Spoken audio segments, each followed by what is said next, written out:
Good morning, good afternoon, or good evening, wherever you happen to be. I'm Dr. Bernie Cohen, and I, together with my colleagues, Drs. Victoria Carlson-Ohlers and Dr. Patrick Young, have been working on assessment of short-term international humanitarian missions and their value for a student population. Before I begin, I'd like to take this opportunity to thank the organizers of this meeting for creating just a totally exceptional meeting in Africa. And now they've doubled down on their efforts and created this exceptional online meeting. And I believe that they deserve a strong round of applause from all of us. Thank you very much.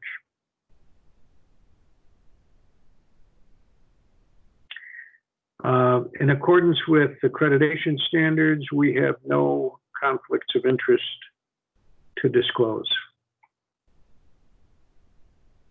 What I'd like to address today are characteristics of the preparation necessary for short-term international humanitarian missions, something we call STIMs.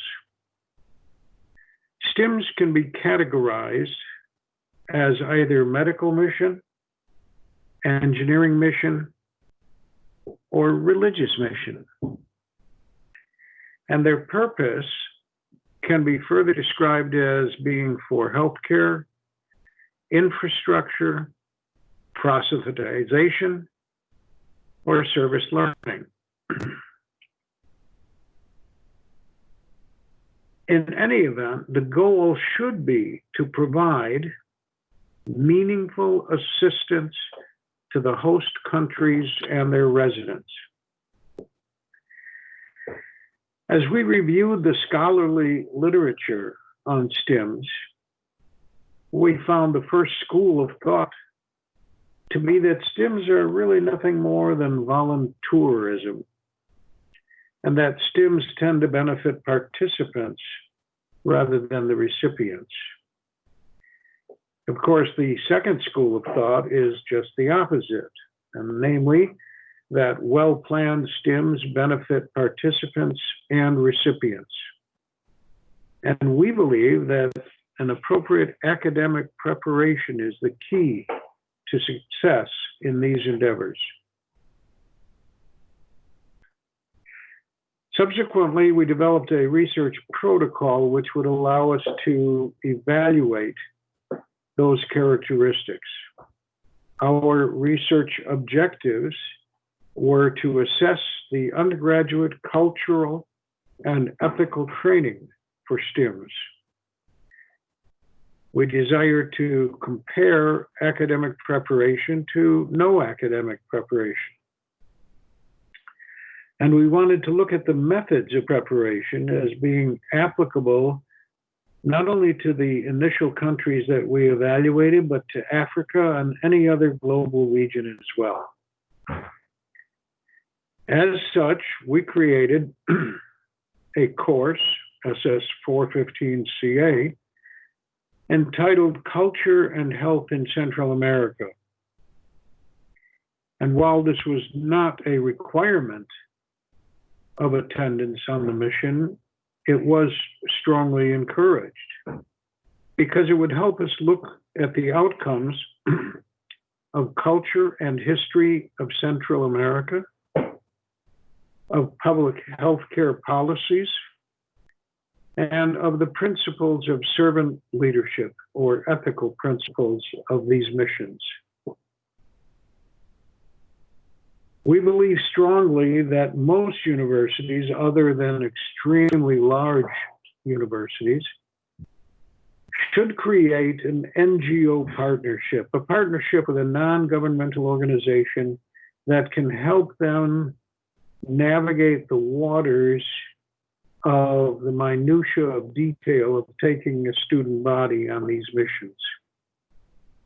MSOE University partnered with the NGO Global Brigades, and they enabled us to create medical brigades, water brigades, public health brigades, and business and microfinance brigades, thus presenting a generalized holistic model of helping another culture, another country. For our research methodology, we had students who were enrolled in our course as the intervention group, and students not enrolled in the course as our control group. We did pre and post-trip surveys of both groups. We evaluated qualitative and quantitative questions. We used a 5-point Likert scale, ranging from strongly agree to strongly disagree. And we had yes and no questions. Our central research topics for this paper included gauging the student confidence of control versus intervention groups, gauging cultural knowledge of these two groups, and gauging knowledge of servant leadership or ethical behavior. To assess our student confidence outcomes, we came up with an 8-point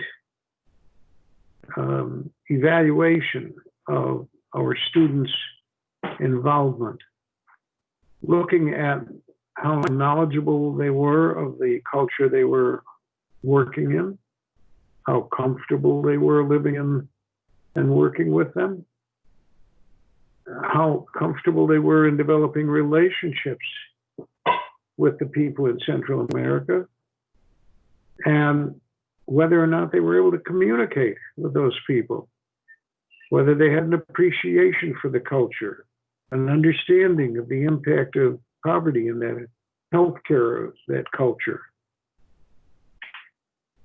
whether or not they felt that they could be compatible with the healthcare practices of the people, and whether or not they would ultimately consider themselves a global citizen. These 8 questions then gave us a method of comparing our enrolled versus unenrolled student populations. And across the board, we found that enrolled students were significantly better prepared than non-enrolled students. To test culture knowledge, we asked 4 primary questions dealing with characteristics of an indigenous versus non-indigenous population, comparison of ethnomedicine versus biomedicine, trying to have an understanding of folk diseases,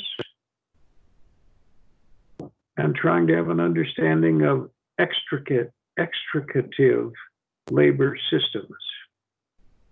Again, our enrolled populations showed a significantly better response in this evaluation.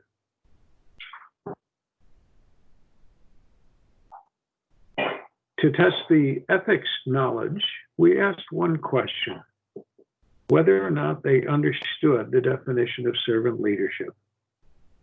Overwhelmingly, students who were enrolled in the course had a better understanding. As a result, we've drawn 3 conclusions at this point. That a course of academic preparation before a STEM can increase participant confidence. That a course of academic preparation before a STEM provides better knowledge of the host country and culture, and therefore greater sensitivity to a different culture. That a course of academic preparation before a STEM results in better knowledge of ethical behavior in that culture. The net result: better outcomes for participants, host country, and the recipients.